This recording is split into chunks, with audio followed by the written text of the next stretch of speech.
안녕하세요. 저는 인생의 가장 큰 위기에서 엄청난 일을 겪었던 사람입니다. 하늘이 무너져 내리는 슬픔 속에 빠진 사람들을 보면 사람이라면 대부분 많은 위로와 응원을 건네주기 마련인데요. 정말 충격적으로 그 아픔에 되려 소금을 뿌리는 인간 같지도 않은 인간도 존재하더라고요. 그게 얼마나 큰 충격이었는지 몰라요. 당시 저는 너무 놀라 목소리도 제대로 안 나왔지만 모든 사건들이 지나간 지금, 오히려 그때의 그 충격적인 사건은 조상신이 도와주신 위기 속의 기회였다는 걸 알게 되었어요. 오늘은 여러분들께 저의 기가 막힌 사연을 들려드리기 위해 글을 시작하게 되었습니다. 제 부족한 글 끝까지 들어주시면 감사하겠습니다. 저는 강릉에서 나고 자란 강릉 토박이에요. 저희 부모님과 일가 친척분들도 거의 다 그쪽에 거주하고 계시죠. 나중에 서울에 있는 대학에 가고 나서야 알았는데 어릴 적 저처럼 바다를 많이 보고 논 아이는 많지가 않았다더군요. 다들 부모님이 학원을 보내고 가외를 시키고 엄하셨다는 얘기를 듣고 놀랐어요. 저희 부모님은 전혀 그런 분들이 아니시거든요. 오히려 잘 놀아야 건강하게 큰다는 말을 자주 하셨죠. 저희 아빠는 택시 운전을 하셨는데 제가 어릴 때부터 지금까지 하고 계세요. 제가 아주 어렸을 적에는 사업을 하셨는데 그게 잘 풀리지 않았다고 해요. 저는 너무 어렸을 때라 지금은 기억이 나지 않지만 저랑 나이 차이가 좀 나는 오빠의 이야기를 들어보면 당시 저희 집이 조금 힘들어지기는 했었다고 합니다. 그래서 그때 이후로 저희 아빠는 운전대를 잡게 되었다고 하는데 제가 기억하고 있는 건 저희 아빠는 항상 밤 늦게까지 일을 하시고 오셔서 늘 평일 낮에는 주무셨다는 거예요. 그렇게 성실한 저희 아빠는 사업으로 생긴 빚을 일찍이 다 갚고 나서도 저희 두 남매를 키우기 위해 눈이 오나 비가 오나 쉬는 날 없이 운전대를 잡으셨답니다. 아빠가 그렇게 성실하게 일하셨기에 저희 엄마도 항상 아빠를 살뜰히 챙겨드렸어요. 집안에서 살림을 도맡아 하셨던 엄마는 미국 영화에 나오는 여자 히어로나 다름이 없는 분이셨죠. 어찌나 살림을 잘하셨는지 몰라요. 어릴 적에는 몰랐는데 성인이 된 후에 생각해 보니 엄마는 항상 아침마다 아빠와 오빠 그리고 제 도시락을 하루도 빠짐없이 챙겨주셨거든요. 특히 하루 종일 밖에서 일하는 아빠가 매일 사 먹는 밥을 먹으면 건강을 해친다며 건강하고 맛있는 도시락으로 꼼꼼히 신경을 써주셨죠. 그래서 저는 나중에 내가 시집갈 때가 되면 엄마한테 제대로 살림살이를 배워야지 하는 생각을 늘 하고 있었답니다. 하지만 저의 바람은 끝내 이룰 수가 없었어요. 정말 슬픈 이유 때문이었죠. 그 이유는 저희 엄마가 일찍 돌아가셨기 때문입니다. 저희 엄마는 제가 막 취직을 했던 25살 겨울에 육교를 건너시다가 빙판에 발을 잘못 디뎌 그만 사고로 하늘나라로 가셨거든요. 저는 육교에서 넘어지는 게 그렇게 무서운 일인지 몰랐는데 엄마가 나이도 있으시고 하필 굴러 떨어지시면서 머리를 부딪히신 게 큰 사고가 된 것이었죠. 한순간의 사고로 엄마를 잃게 된 저희 가족은 한동안 슬픔에서 헤어나올 수가 없었답니다. 특히 본가 집에 홀로 남게 되신 저희 아빠가 가장 많이 힘들어 하셨어요. 하지만 세월이 흐르며 저희 가족 모두 각자의 바쁜 생업을 이어가다 보니 점점 슬픔을 잊고 다시 일상을 이어나갈 수 있게 되었죠. 엄마의 생각이 다시 절실하게 났던 건 제가 결혼을 막 결심하고 준비하던 시기였어요. 저는 결혼할 사람을 친구의 주선으로 만나게 되었는데요. 친구가 소개시켜준 사람은 저와 나이 차이는 조금 있지만 그래도 젊은 마인드와 성실한 생활을 이어가는 사람이었기에 호감을 갖게 되었어요. 그리고 그런 올곧은 태도는 작지만 스스로 운영하는 사업이 있기 때문에 자연히 몸에 배이게 된 것 같았죠. 그런 남편의 모습은 2년간의 연애 기간에도 큰 의지가 되었고, 결국 저는 지금의 남편과 결혼을 결심하게 되었답니다. 하지만 얼마 지나지 않아 결혼에 대한 저의 부푼 기대는 산산조각이 나고 말았어요. 바로 상견례 자리 때문이었죠.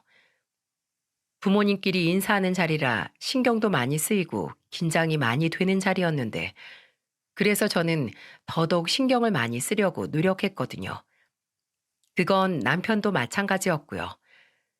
식당도 부모님들 입맛에 맞으시는 걸로 양쪽 부모님 취향도 고려하고 조용하게 대화를 나눌 수 있는 그런 곳으로 신중하게 골랐는데, 이런 저희의 노력이 무색하게 개념 없는 말과 무례한 태도로 그 자리를 거의 파토를 내버린 사람이 있었어요. 바로 시모였죠. 저희 아빠와 시아버지는 서로 점잖게 인사를 나누셨고 대화도 차분하고 호의적으로 이어가고 있었는데, 난데없이 시모가 끼어들어 초를 치는 겁니다. 이렇게 말입니다. 사돈이 택시 운전을 하신다고요? 그거 하면 한 달에 얼마나 벌어요? 아니지. 하루에 뭐 얼마나 벌어요? 대충 한 10만 원은 되나? 그럼 기름값 빼고 밥값 빼고 나면 얼마 남지도 않겠네. 아유, 맨날 적자겠다. 안 그래요? 나중에 우리 아들한테 괜히 돈 달라거나 도와달라는 등 그러지 마세요. 저희 집안 거덜내려고 결혼하신 거 아니잖아요. 아셨죠? 그 말을 듣는데 너무 어이가 없어서 말도 안 나오더군요. 저희 아빠도 많이 당황하신 눈치였어요. 제가 너무 화가 나서 한마디 하려는 순간 시아버지가 크게 호통을 쳤습니다. 당신, 그게 무슨 말버릇이야? 내가 조심히 하라고 했지? 그 입 좀 그만 방정대란 말이야. 왜 이렇게 때와 장소 구분도 못하고 막말을 해대는 거야? 입 다물어. 그렇지 않으면 가만두지 않을 테니까. 그래서 제가 화를 내려다가 참았죠. 저희를 대신해서 시아버지 되실 분이 대신 화를 내주셨으니까요. 기분은 나쁘지만 시아버지가 저희 아빠한테 먼저 죄송하다고 사과를 하며 분위기를 풀려고 노력하니 그냥 넘어가려고 했어요. 그런데 그 시모는 아직도 정신을 못 차리고 또 한 번 막말을 하는 겁니다. 아니, 애 장가 보내는데 장가 보낼 집이 어떤 상태인지 궁금해하는 거 당연한 거 아니야? 그게 부모로서 오히려 당연한 거지. 왜 화를 내고 그래? 결혼 하나 잘못했다가 집안 거덜나고 기둥 뿌리 흔들리는 사람들도 생각보다 많아. 집안끼리 당연히 돈이 얼마 있는진 봐야지. 그럼 택시 기사 한다는 집안한테 그냥 애를 보내? 아, 이 정도 물어볼 수도 있잖아. 시모는 이렇게 또 한 번 막말을 하니 제 남편이 낮은 목소리로 시모에게 경고를 했죠. 그만하세요. 남의 결혼 파토 내지 마시고. 어머니가 걱정하실 문제도 없을 뿐더러 신경 쓰실 일도 아니에요. 한 번만 더 이 자리에서 막말하시면 어머니야말로 다달이 카드값 말도 안 되게 나오는 거 다 끊어버릴 테니까 그런 줄 아세요. 그냥 아예 이 자리가 끝날 때까지 가만히 좀 계셔주셨으면 좋겠네요. 저는 그전엔 제가 한마디 하려다가 남편의 너무나 화난 목소리에 그냥 말을 말았어요. 시모는 남편의 말에 뭐라고 하려다가 이내 입을 완전히 다물어 버렸습니다. 그리고 남편은 저희 가족에게 정중하게 사과를 해주었죠. 시아버지와 남편이 그렇게 옆에서 말려줬지만 많이 당황스러웠던 저희 아빠는 결국 그날의 식사로 체하게 되어 그 다음 날까지 체증이 가시지 않아 많이 고생을 하셔야 했죠. 그리고 저도 상견례 자리 이후에 많은 고민을 하게 되었어요. 연애는 서로가 좋으면 그만이지만 결혼은 집안끼리 만남인데 내가 아무리 이 남자가 좋아도 저런 시모가 있는 집안에 시집을 가면 안 되는 게 아닌가 싶은 생각이 들어서였죠. 그래서 이 얘기를 남편과 정말 진지하게 이야기했어요. 어떻게 상견례 자리에서 우리 아빠 면전에 대고 그런 말들을 함부로 내뱉을 수가 있어? 결혼하면 또 얼마나 더 못 살게 구려고 벌써부터 그러는 거야. 솔직히 어머님만 보면 나는 이 결혼 해야 하는 게 맞나 망설여져. 나는 우리 아빠 그렇게 모욕하고 괴롭게 하는 사람이랑은 가족이 되고 싶지도 않아. 우리 이 결혼 다시 생각해보자. 내가 정말 미안해. 그런데 당신이 생각하는 그런 상황은 절대 안 만들어질 거야. 내가 약속할게. 어차피 우리 집은 나랑 아버지가 다 이끌어가고 있고 이미 어머닌 눈밖에 난 사람이야. 다시 또 그런 막말하면 그냥 무시해버려도 좋고 아니면 화를 내도 좋아. 그때는 참지 말고 원하는 대로 해. 그리고 나나 아버지한테 말해. 우리가 어떻게든 해줄 테니까. 어차피 우리 가족도 아니었던 사람이야. 알잖아. 그 사람 내 진짜 어머니도 아닌 거. 그날 일은 정말 미안해. 화 풀어. 그리고 나 한 번만 더 믿어줘. 맞아요. 시모는 남편의 친모가 아니었습니다. 남편은 기억도 나지 않는 어린 시절에 생모를 잃고 중학교 때까지 시아버지 밑에서 컸다고 해요. 그러다가 중학교 2학년 때 시아버지가 재혼을 하시면서 지금의 시모를 집안에 들이게 되었다고 합니다. 그런데 처음에는 활발한 성격의 시모가 집안 분위기를 밝게 만드는 줄 알았는데 날이 갈수록 본성이 나오게 되어 가족들이 전부 마음을 돌린 상태라고 했어요. 항상 일하는 건 싫어하고 늘 놀 궁리만 하는 사람이었는데 해가 지나갈수록 집안일도 점점 소홀히 하고 굉장히 게으른 사람이라서 시모가 온 뒤로 오히려 집안이 더 힘들어진 것 같다고 하더군요. 그 얘기를 들어보니 시아버지도 작은 세탁소를 운영하시는 분이고 큰 돈을 버시는 건 아니었는데 그런 시아버지를 돕지는 못할 망정 오히려 해가 되었다면 이미 정은 다 떨어지고도 남았겠다 싶기는 했어요. 이런 집안 사정을 전부 설명하면서 남편은 앞으로의 결혼 생활은 걱정하지 않아도 된다고 저를 안심시켰죠. 어차피 어머니가 지금 쓰는 생활비나 살고 있는 집이나 그거 다 내가 해준 거야. 나도 어머니란 사람 보면 꼴도 보기 싫지만 그래도 아버지랑 같이 사니까 그나마 그렇게 전세 얻어다 준 거지. 어머니가 좋아서 그런 거 아니야. 내가 사회생활 시작하자마자 날 ATM기 취급하던 사람이고 너 버릇 나빠지면 내가 카드를 뺏어버리던지 생활비를 끊어버리던지 할 거야. 더는 못된 소리 못하게 단단히 말해뒀으니까 걱정하지 마. 그 확고한 말을 들으니 남편에 대한 믿음이 생겨 파혼을 할까 싶었던 고민을 다시 접어두게 되었답니다. 그래서 순조롭게 남편과 다시 결혼 준비를 해나갔죠. 그렇게 준비를 하면서 저희 남편은 아빠랑 몇 번 더 만날 기회가 있었는데 그때마다 아주 예의를 차리고 성심껏 대해주었어요. 그래서 저도 아빠도 시간이 흐르면서 완전히 마음을 풀게 되었죠. 그리고 남편뿐만 아니라 시아버지가 저희 아빠랑 참 잘 맞으셨어요. 저희 본가가 강릉이라 서울에 계신 시아버지랑 저희 아빠가 직접 만날 기회는 많이 없었지만 이런저런 일로 어른들께 통화를 하거나 어른들끼리 연락을 하게 되면 항상 의견이 잘 맞고 생각하는 방향이 비슷하셨죠. 시아버지 역시 저희 아빠처럼 성실하게 본인 사업장을 운영하는 분이라 그랬던 것 같기도 했어요.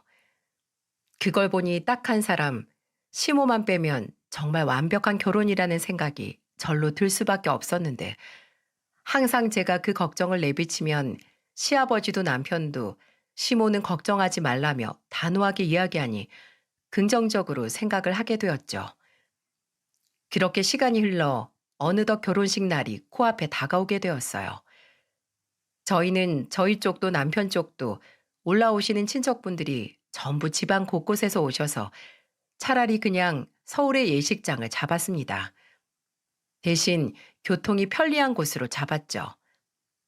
저희 아빠는 결혼식 날에 맞춰서 미리 관광버스를 대절해 놓았다고 하시더라고요. 가족 지인분들과 아예 다 같이 올라오셨다가 다 같이 내려가신다고요. 아빠는 결혼식 전날 낮에 전화를 하면서 걱정하지 말라며 이야기를 하셨답니다. 그리고 예식 끝나면 강릉으로 와서 아빠는 조금 더 뒤풀이를 할지도 몰라. 우리 딸이 이렇게 다 커서 시집을 간다니 집안 어른들도 너무 대견해 하시더구나. 아유, 정말 내일이네. 세상에 이런 날이 오다니. 아빠는 우리 딸이 언제 이렇게 다 커서 결혼을 한다니.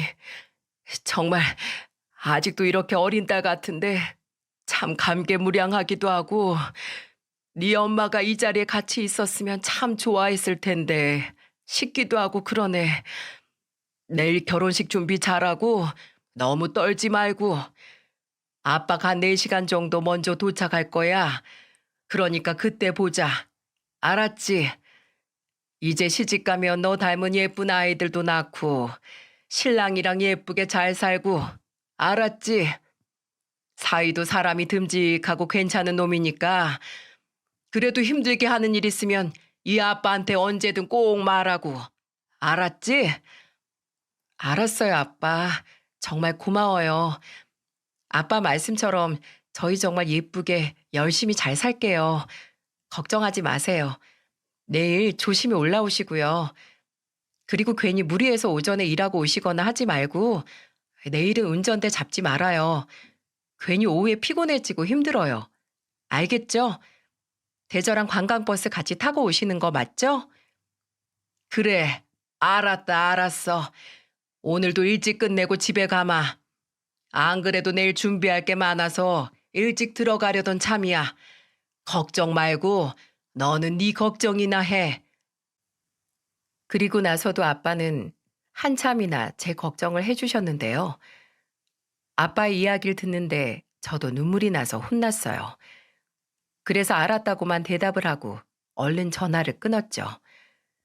그리고 그 다음날 저희는 정말로 결혼식을 치르게 되었어요. 막상 당일이 되니까 하루 종일 정신이 없더라고요. 아침 일찍부터 뭐가 그렇게 준비할 게 많은지 정신없이 일정을 소화하고 있는데 아빠가 전날 말해줬던 대로 이른 시간에 관광버스가 도착을 했더군요. 그런데 다른 분들은 다 계시는데 아빠만 없는 겁니다. 저는 버스를 타고 온 저희 친척 어르신께 물었어요. 저희 아빠는요? 같이 오신다고 했는데 어디 계세요? 어? 너 이야기 못 들었니?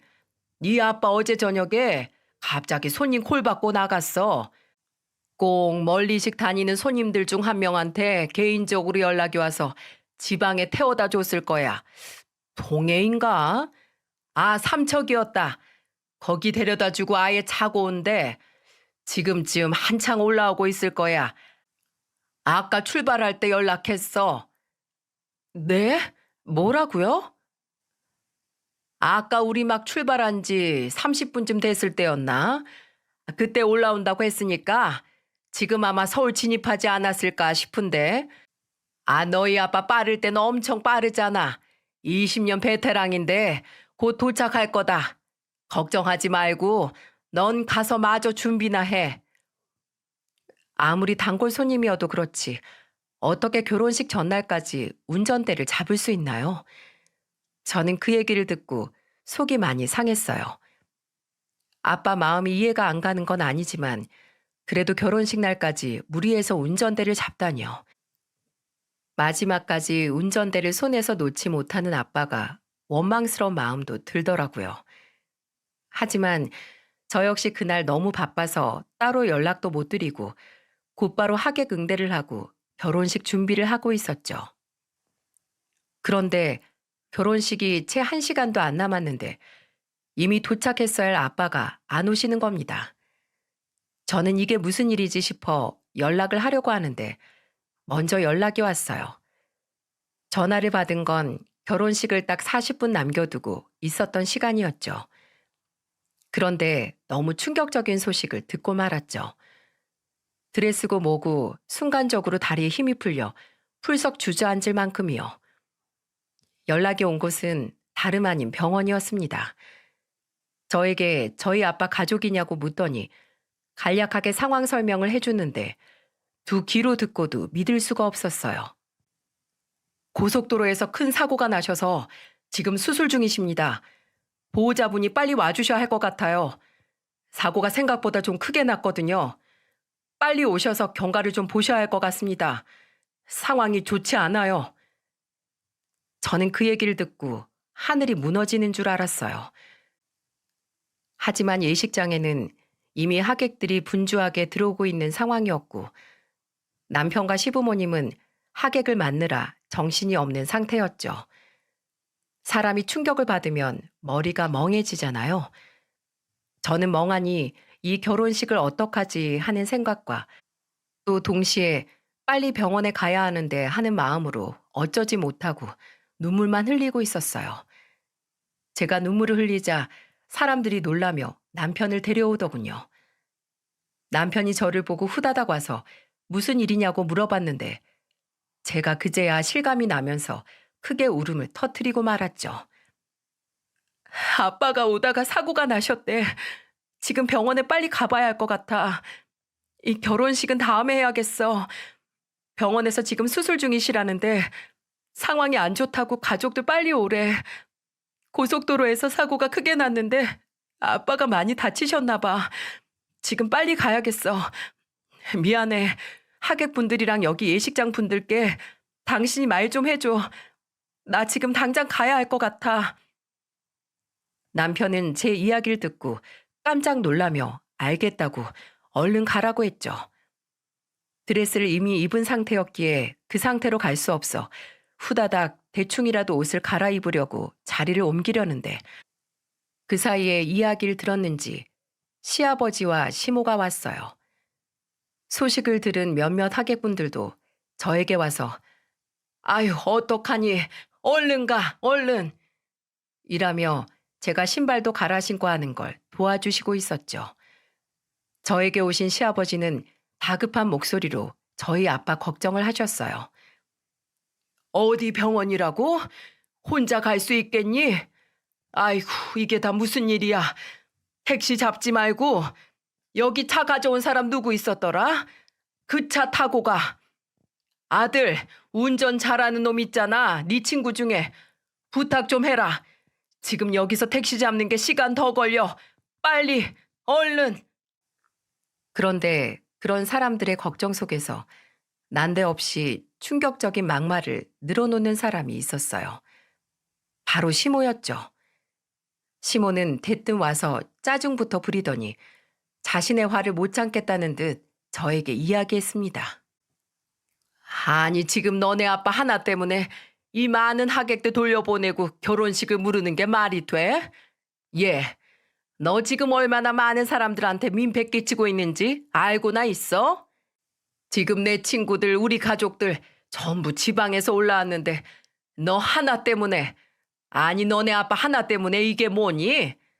오늘 이거 예식장 이미 취소할 수도 없고 전부 새 돈 들어가야 되는데 그 돈은 다 어쩔 거야? 너 네 집이 물어낼 거니? 이렇게 당일날 결혼을 파토내는 경우가 어딨어? 하여간에 못 배운 집안 같으니라고. 그 말을 듣고 단박에 시아버지와 남편의 표정이 험악해졌죠. 남편은 시어머니한테 말했어요. 제정신이세요? 사람이 다쳤다고요. 그것도 지금 제 아내 아버지가 다쳤다는데 그게 무슨 개념 없는 소리예요? 아무리 계모다 하고 참아주려고 해도 지금 선 넘으셨네요. 도저히 참아줄 수 있는 상태가 아니네요. 나가요. 나가시고 그쪽 하객은 그쪽이 알아서 하세요. 그냥 이 결혼식장에서 나가서 아예 들어오지 마세요. 그런데도 그 여자는 반성하는 기미도 없이 어이가 없다며 대꾸했죠. 아니 너 웃긴다. 아주 네 애미한테 막말이네. 뭐? 계모? 내가 틀린 말 한 거 어딨어? 너 정신 차려. 지금 이거 조상신이 도우시는 거야. 이런 집안이랑 결혼하지 말라고 아예 파토를 내주시는 거라고. 이렇게 가족들한테 망신 주고 피해주는 집안이랑은 상종도 하지 말라는 뜻 같은데 그냥 이참에 아예 이 결혼을 엎어. 내가 아는 지인들 얘보다 더 예쁜 여자 많으니까 차라리 내가 그런 여자들 소개해 줄 테니까 그냥 이 결혼을 엎어. 남편은 그 여자를 문 밖으로 끌고 나갔어요. 그러면서 말했죠. 조상신이 도운 건 당신을 혼주석에 앉히지 말라고 그거 하나 도와주셨지. 앞으로 나한테 엄마 소리 같은 거 못 들을 줄 알아. 알겠어? 그리고 내 도움 같은 거 하나도 받을 생각하지도 마. 집안 망신이니 피해니 그런 건 지금 당신 혼자 다 하고 앉아 있으니까 염치가 있으면 당신 친구들인지 뭔지 다 데리고 꺼지라고. 알겠어? 가! 그리고 그 여자가 기가 막혀 하든 어쩌든 시아버지께 아버지, 결혼식 하기 어려울 것 같으니 정리 좀 부탁드릴게요. 지금 아내 혼자 보내는 건 위험할 것 같아서 제가 같이 병원에 데리고 가겠습니다. 라고 하고 저를 데리고 갔어요. 시아버지는 고개를 못 드시고 얼른 데려가라며 저희를 보내주셨죠. 그리고 시아버지의 배려와 빠른 판단으로 저희는 남편 친구의 도움을 받아 빠르게 병원에 도착할 수가 있었어요.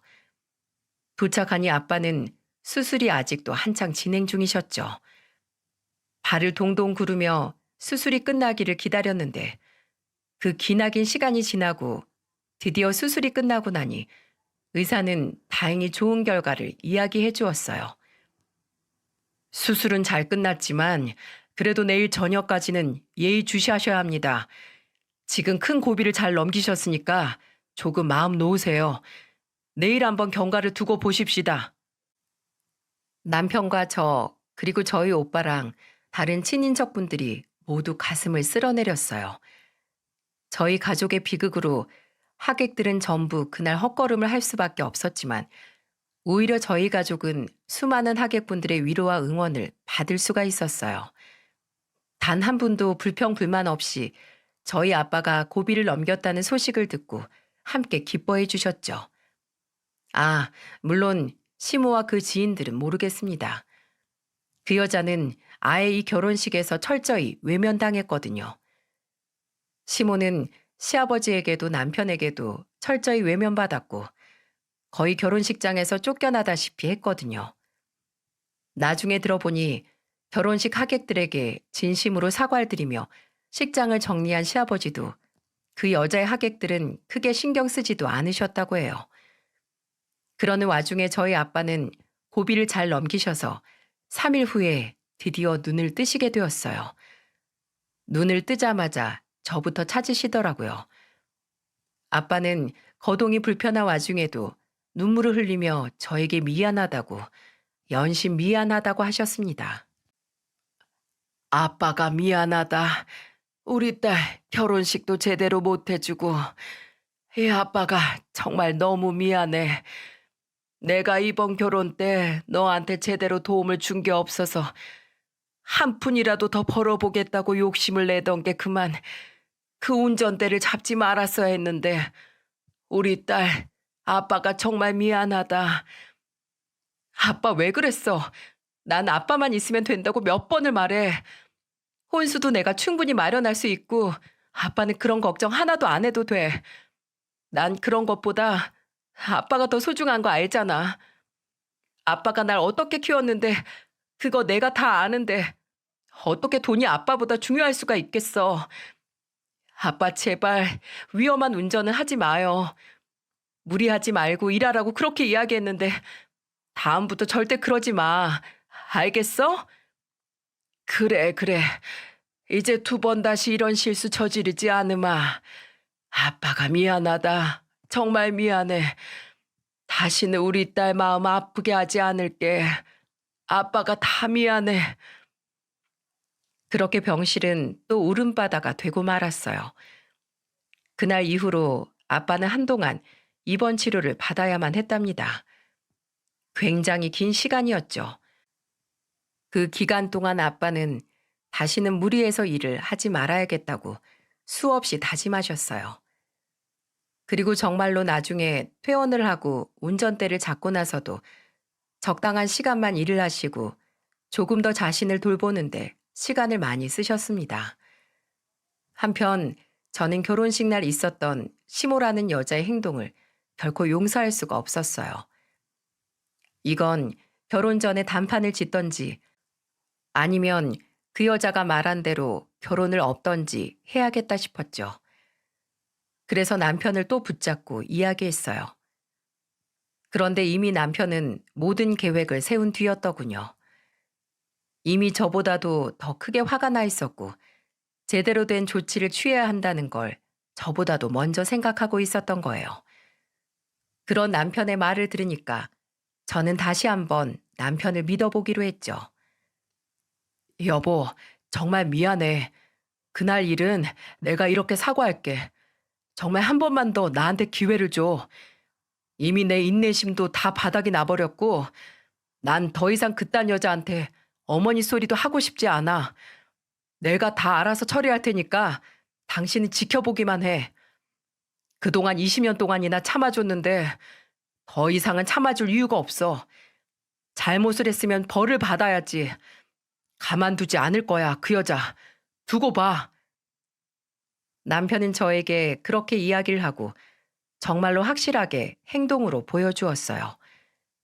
시아버지와 그 여자는 남편이 구해준 전셋집에 살고 있었는데 마침 그 집의 계약이 딱 2개월밖에 남지 않은 시점이었거든요. 그래서 남편은 전셋집부터 빼버렸습니다. 더 이상 계약하지 않겠다고요.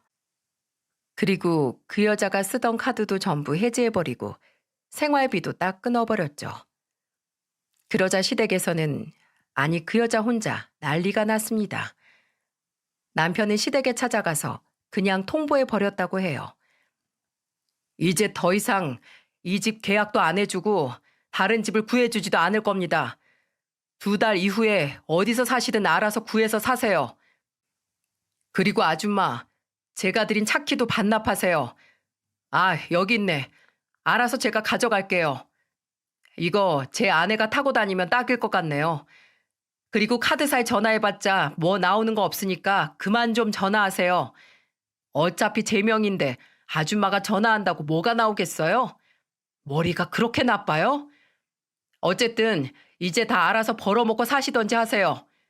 제 인내심은 딱 여기까지예요.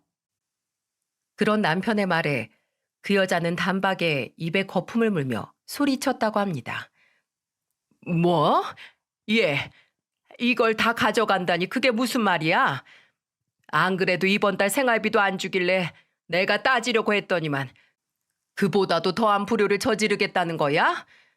너, 네 엄마한테 이렇게 막대하면서 뭘 그렇게 당당하니? 빨리 차키 이리 안 내? 그걸로 새로 생긴 쇼핑센터 가기로 했는데 내 친구들이랑 약속 파토나게 되면 어떡하라고 그러는 거냐? 그럼 이 나이에 버스 같은 거라도 타라는 거야 뭐야? 허튼 소리 말고 어서 이리 내. 아직도 정신을 못 차리시네.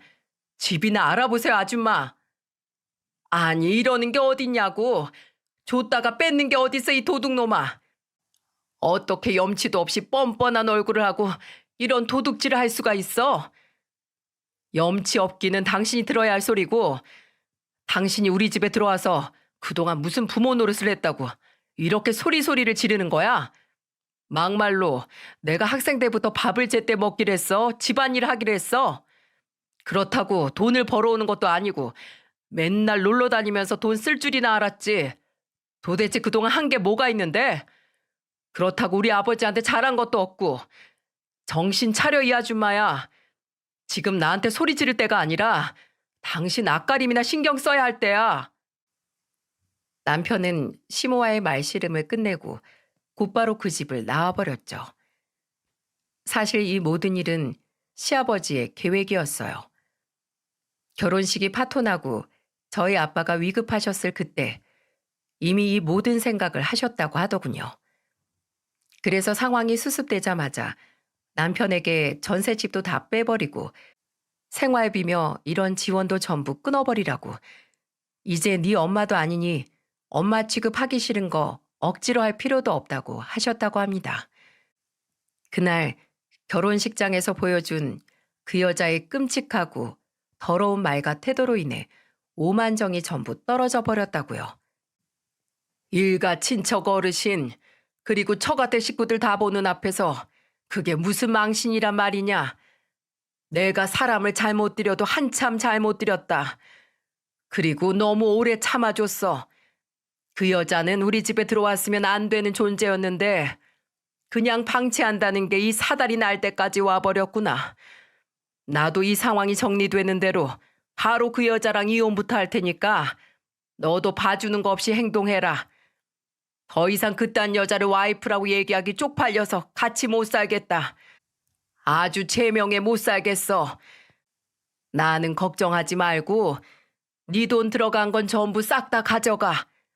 나는 세탁소 운영하면서 혼자 충분히 살아갈 수 있으니 저렇게 쪽팔린 여편애랑 같이 사느니 차라리 혼자 살아갈란다.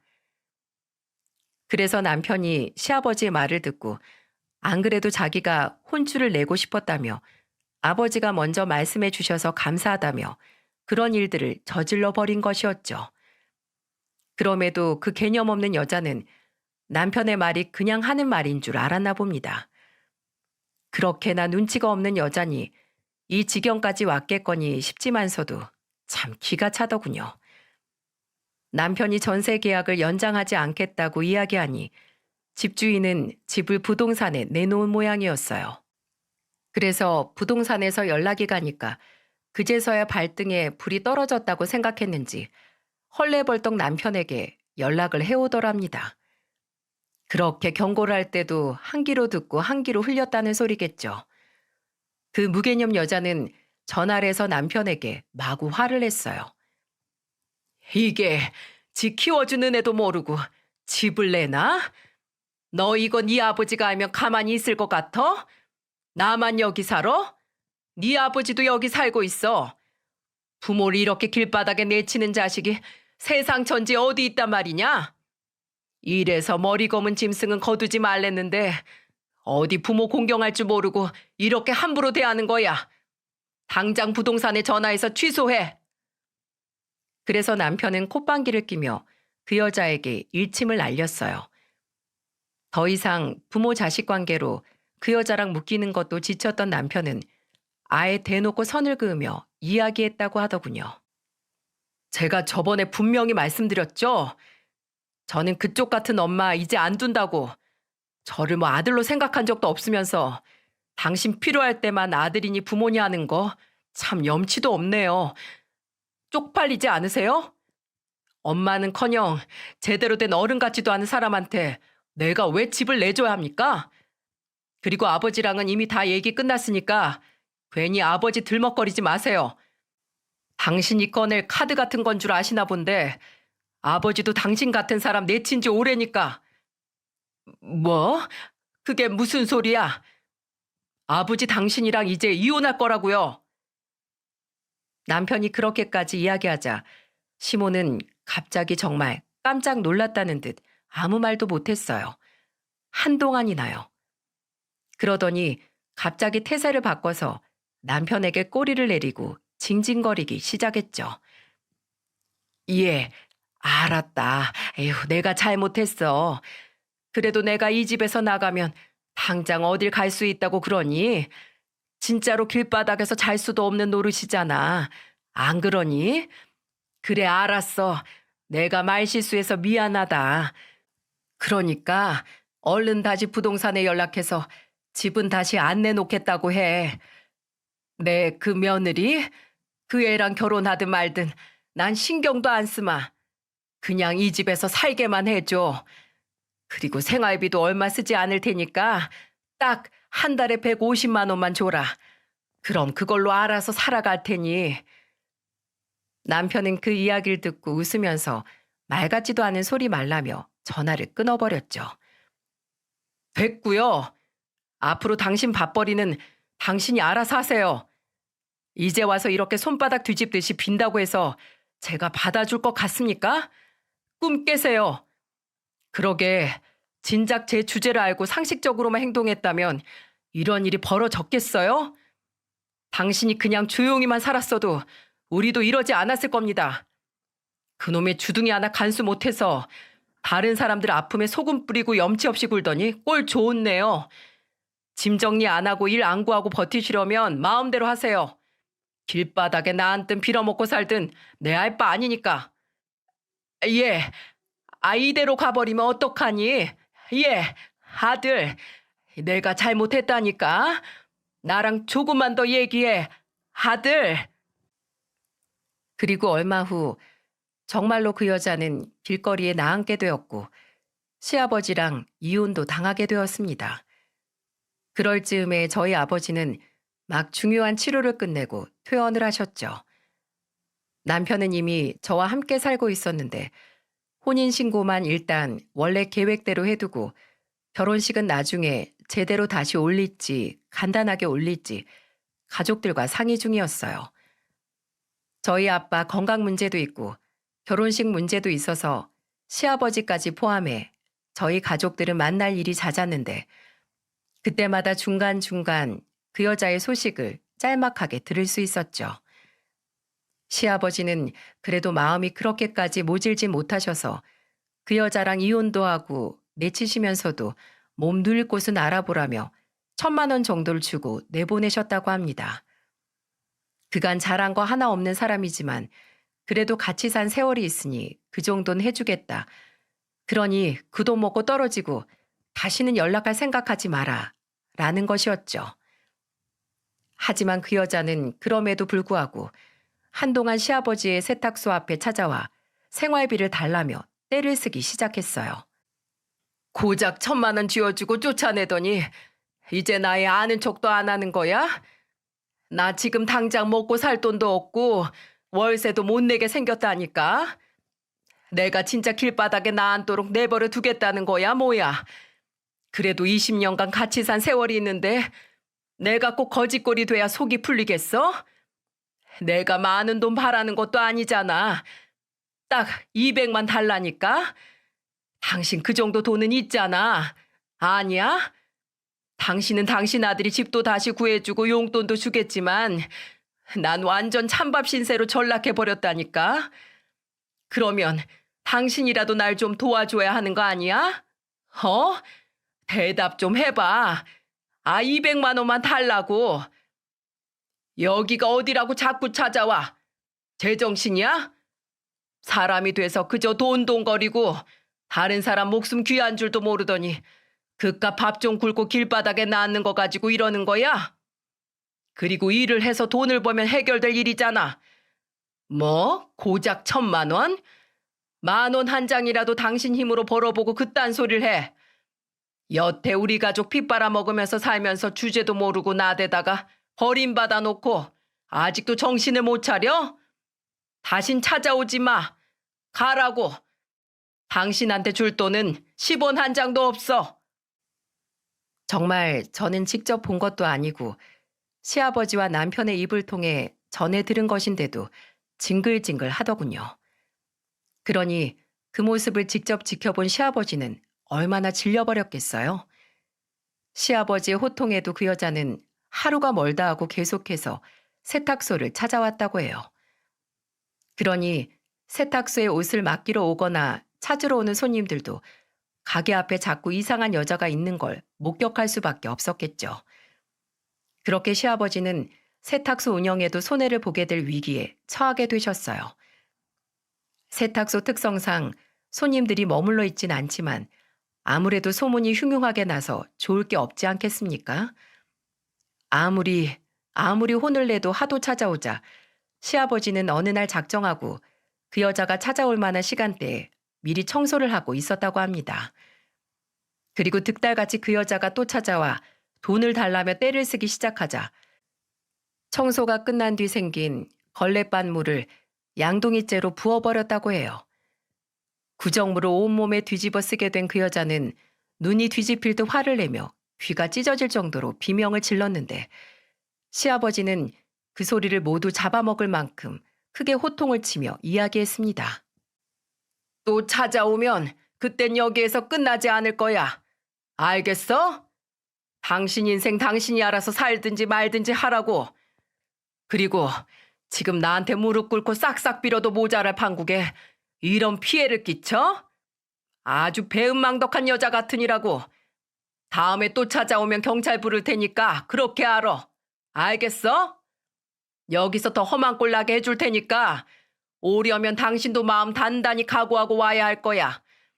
내가 어쩌자고 너 같은 여자를 집안에 들였다가 진즉에 이렇게 내쫓았어 했는데. 가! 안 가? 가만히 있어보자. 쓰레기통도 가져다 놨어 했는데. 시아버지가 쓰레기통까지 그 여자에게 퍼부으려고 하자 그 여자는 그제서야 구정물을 잔뜩 뒤집어진 몰골로 헐레벌떡 자리를 피했다고 했어요. 그리고 다행히 그날 이후로는 시아버지 세탁소 앞에는 얼씬도 하지 않았다고 합니다. 하지만 시아버지는 혹시 모른다며 또 그 돈 잡아먹는 귀신 같은 여자가 시아버지를 혹은 남편을 귀찮게 할지 모른다면서 두 사람의 전화번호도 아예 바꿔버리셨어요. 그때 이후로 시아버지 안색은 날로 밝아지고 평온해지셨습니다. 남편은 시아버지가 운영하시는 세탁소와 가까운 곳에 작은 집을 하나 얻어들였고 시아버지는 그곳에서 홀로 지내시며 너무나 평화롭고 좋다고 하셨어요. 하루 종일 속 시끄럽게 굴거나 하루가 멀다 하고 돈 문제, 사람 문제로 속을 썩일 사람이 없으니 이제야 살 것 같다고요. 시아버지의 말을 들어보니 그 여자는 그간 오랜 세월 동안 그 입 하나 간수를 잘못해서 여기저기 문제를 일으키고 다니는 사고뭉치였더군요. 사람의 본성은 아무리 주변 사람이 혼을 내고 고치려고 해도 참 변하지가 않나 봐요. 그렇게 듣게 된 그 여자의 소식은 처참하기 짝이 없었죠. 반지하 월세방을 전전하며 월세도 내지 못해 쫓겨날 위기에 처했다는 소식을 마지막으로 들었던 것 같아요. 악으로 모인 살림은 악으로 망한다더니 그 꼴이 딱 들어맞았네요. 시아버지와 남편의 말로는 그동안 그 집에 살면서 맨날 돈을 쓰고 다니고 친구들이랑 놀러 다니느라 집에 들어오는 날도 손에 꼽았다고 하더군요. 그러면서 남편은 결국 그 여자는 제 손으로 자기 팔자를 점점 더 힘들게만 만들 것이라고 장담을 했어요. 그 여자의 게으른 천성이 하루 이틀 만에 바뀔 리가 없다면서요. 정말로 남편의 말은 딱 맞더라고요. 남편이 호언장담했던 말을 저는 그냥 흘려들었는데 그 말이 그대로 실현되었다는 걸 나중에 아주 우연한 기회에 알게 되었답니다. 시아버지와 그 여자가 이혼을 한 지 약 7개월쯤 지났을 때였던 것 같아요. 저는 그날 외출할 일이 있어서 남편과 복잡한 시내를 다녀오는 길이었는데 공원 옆에서 그 여자를 발견했어요. 거긴 노숙자들에게 무료로 밥을 나눠주는 무료 급식소였죠. 그 여자는 머리는 산발에 대체 얼마나 씻지 않은 건지 얼굴이며 온몸에 더러운 때국물을 뒤집어 쓰고 있는 모양새였어요.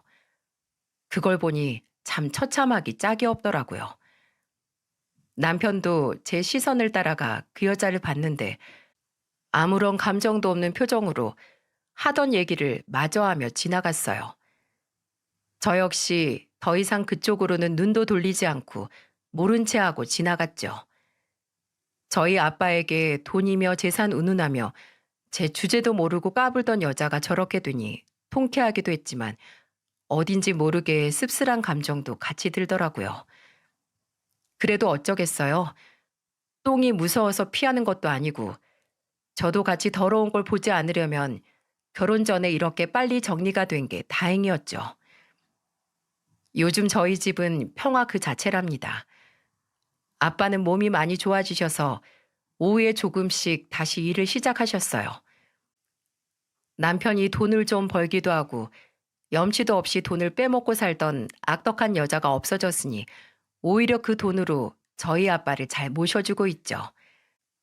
그래서 아빠는 꾸준히 재활 치료도 하고 일도 적당히 하며 살고 계십니다. 시아버지 역시 변함없이 성실하게 일을 하시고 간혹 1, 2주에 한 번씩 퇴근 후에 저희 집에 오셔서 저녁도 드시고 반주도 걸치고 들어가고 계시죠. 저희 부부는 내년 초쯤에 엄마 아빠가 될 예정입니다. 이렇게 평화로워진 집에 우리 아기가 살게 되어서 얼마나 다행인지 모른답니다. 앞으로 저희 가족에게 찾아올 더 큰 기쁨이 벌써부터 기대가 되고 설레네요. 지금까지 저희 가족이 겪은 이 기막힌 사연을 읽어주셔서 감사해요. 이제 부모가 되는 저희 부부를 여러분들이 응원해 주세요. 저희도 여러분의 가정이 항상 평화롭고 행복하길 응원하겠습니다. 감사합니다.